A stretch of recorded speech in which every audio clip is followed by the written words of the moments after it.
how does these accounts differ from typical trade exchange accounts? What is different about your company and these accounts? Well, excellent question again. A conventional trade exchange, and I've been part of this industry for 20 years, pegs their trade dollar or barter dollar, it's often called, to a paper dollar or what is known as a fiat dollar. Oh, okay. So everybody in a conventional trade exchange typically sells at retail and at a price level that is consistent with the current dollar rate. If it's $100 for a shirt in the store, then it's typically 100 trade dollars. Okay. I see a problem for most conventional trade exchanges as the dollar inflates and, God forbid, hyperinflates. Price discovery in any trade exchange, like it will be in the dollar world, will be very difficult. So the first big difference is that the trading unit here in the sovereign exchange is not pegged to fiat money. It's pegged to a gram of silver. Okay. And as the price of silver goes higher, in dollar terms, the value of a gram of silver goes higher and the sovereign exchange rate goes higher with it, Okay. protecting and ensuring the purchasing power of the member instead of eroding the purchasing power or depreciating the purchasing power through inflation. Right. The other big difference is that there's instant liquidity. In a conventional trade exchange, you can take your trade dollars or barter dollars to any other member of the network if he or she is in a position to accept them. Right. Quite often, the other member, if it's a good mechanic or it's a car dealer, has a lot of trade dollars. He or she's quite popular in the trade exchange and may refuse your trade dollars. Right. I've got too many trade dollars, let me spend some and I'll get back to you. Right. So you can't buy a car today with your trade dollars. There is no way as well to take your trade dollars to the bank and get cash for them. That doesn't exist in any conventional trade exchange in the world. In our exchange, your sovereigns are liquid in that you can buy or exchange for physical metal, and this metal is convertible to whatever currency is flavor of the week in whatever country in the world you happen to be in. Gold and silver are very liquid. So if the member needs cash, they can have cash instantly. And they're universally traded. Is there anywhere in the world where gold or silver is not accepted? I don't know of any. I mean, gold and silver are accepted today, for example, in Italy at 28,000 some licensed cash for gold buyers on the streets of Italy. Unfortunately, that number has quadrupled over the last 2 years as Italians part with their gold jewelry and their gold bullion to try and keep food on the table. So it's a bit of a sad story how many cash for gold buyers are out there. And in my opinion, we're far, far, far from a bubble in silver or gold. And we won't even begin to recognize one until you see that many cash for gold sellers or gold for cash sellers on the street. Right now, there's hardly any. In Kelowna, there's, I think, 3 outlets that actually deal in bullion products. Compare that to the number of restaurants or the number of car dealers or the number of real estate agents in this town, and you can see that we're far, far from a bubble.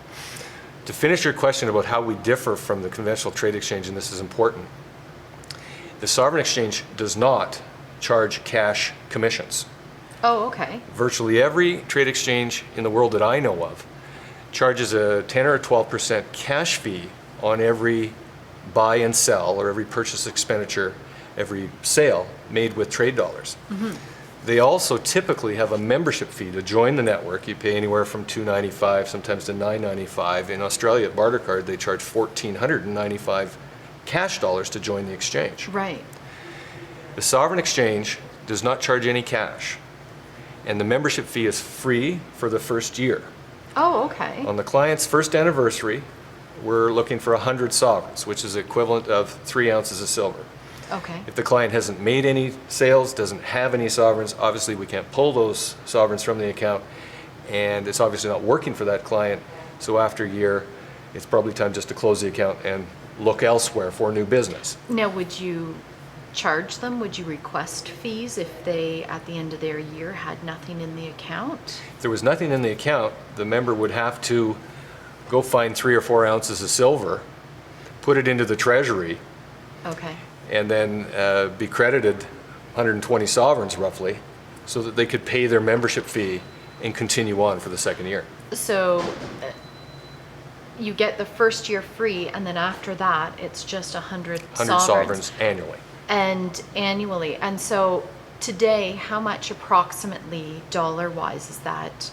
$100? Is it $1,000? Well, at $1.06 sovereign exchange rate, So the equivalent of $106. So 106 Yeah. today. Tomorrow could be 107 or 100. Tomorrow could be 200, 300. Yeah, okay. There's a lot of smart people in the world today who've analyzed the silver market and see a lot of leverage being used to suppress the price, to intervene in the free market price of silver and gold.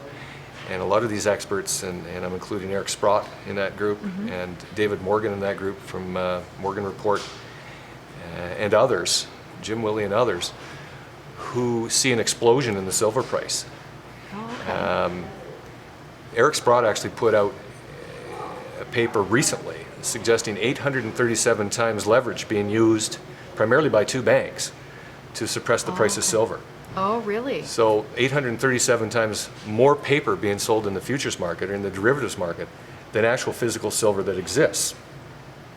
So this game can't continue Right. for much longer. And these particular interventionists are up against the wall right now. When the call goes out for real metal, silver and gold, they've got big trouble. Oh, okay. In the gold market today, just as a sidebar, they're on record as saying there's 100 times leverage being used in London to keep the price down. But theoretically, the gold price could be 100 times higher in that Right. that's how much has been sold in the futures market. But like most banks who use extreme leverage and fractionalize their reserves, only one of every 100 ounces that they sell can actually be delivered in physical form. Okay. So theoretically, the price of gold could be 180,000 an ounce today, and that's how much has been sold. Right. And the price of silver at $35 an ounce today times 837 times leverage could be, I don't know the math, but it'd be a Right, heck of a right. lot higher. Yeah. Eric Sprott's also put out numbers suggesting that the amount of silver traded in New York on a daily basis, on some days, exceeds all the silver mined throughout the world in an entire year.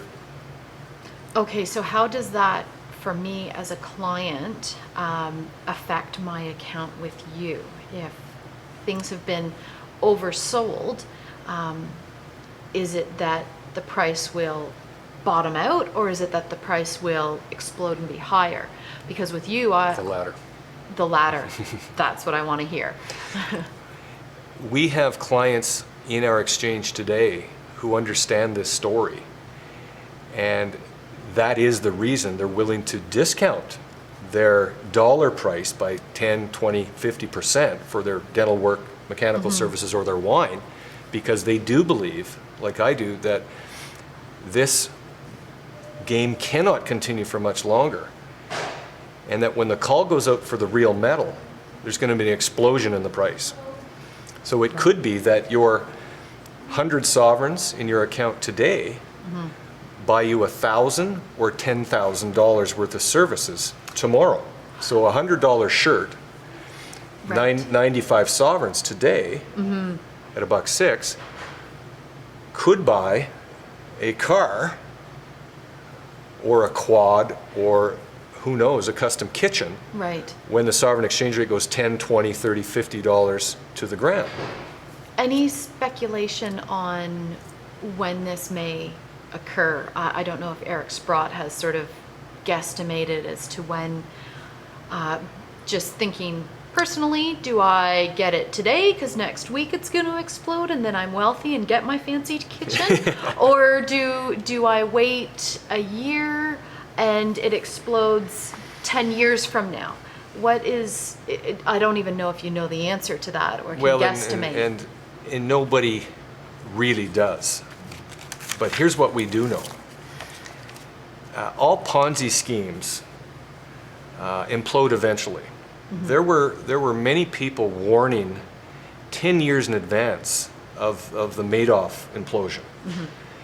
Whistleblowers who were sending letters to the SEC and the CFTC about this racket that this Madoff guy was operating. Right. they did nothing about it. And it wasn't until after this 50 billion was vaporized did these bureaucrats and politicians look at each other and go, gee, we should have done something about it. Right, right. It's easy to say that after the fact. It but is easy. It's better to act now Wouldn't it be? and reap the rewards Yeah. now, especially if it's, to have an account, it's 106 sovereigns. The first year is free, it's 100 sovereigns annually. That just, that Right. makes a lot of sense. The chance for a business owner to leverage his idle capacity or his excess inventory, be they shirts or dental work or landscape services, and take delivery of sovereigns and then physical metal, to me is extraordinary. Because when you understand barter leverage, this dentist or this landscaper, they have fixed costs, and everybody has fixed costs in their business, but their marginal costs are quite low. In a dental practice, the marginal cost can be a nickel or a dime on the dollar. Right. That is the actual out-of-pocket expense Right. to manufacture a dollar's worth of services. So to use a nickel or a dime effectively, to buy a dollar's worth of silver, a gram of silver, or to use $100 worth of marginal cost to take delivery of $1,000 worth of silver, equivalent of 30 ounces, is extremely timely. And in my estimation, I think it's a great opportunity. But just to finish on the intervention going on in the silver market, these same whistleblowers, not the same whistleblowers, but whistleblowers like the ones that warned us about Madoff and who prior to that warned us about Enron, they've been warning for years about this manipulation of the silver and gold market. There's a group called the Gold Antitrust Action Committee, and anyone interested in this topic can go to their website and see all this evidence on the record. The website is gata.org. These whistleblowers are going to be sought out by the SEC and the CFTC after this thing blows, in my estimation, because they're on the record today and have been for 13 years in the case of GATA as warning these entities that there is a lot of monkey business going on in these markets, and the suppression of the silver and gold prices are critical to the suppression of just about every financial market today. With the gold price moving where it should be today, in this environment where commodity brokerages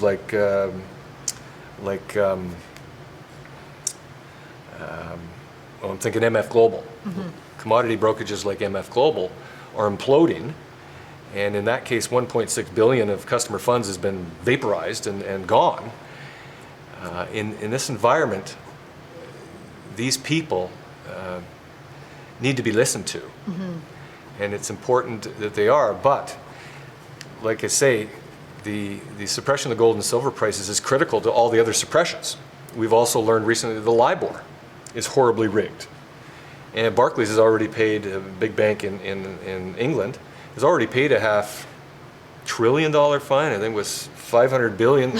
Well, maybe it wasn't that. Maybe I'm wrong. Maybe it's $500 million fine. And effectively admitted that this LIBOR, London Interbank Offered Rate, has been completely fudged for 7 or 8 years. This wouldn't be the case if silver and gold were reflecting the stress in the economic system, in the financial system, like historically it always does. So suppressing silver and gold prices is a critical ingredient to suppressing interest rates, suppressing the free market for debt, and suppressing all financial markets, commodity markets and stock markets for that matter. There's a lot of monkey business going on in all these markets.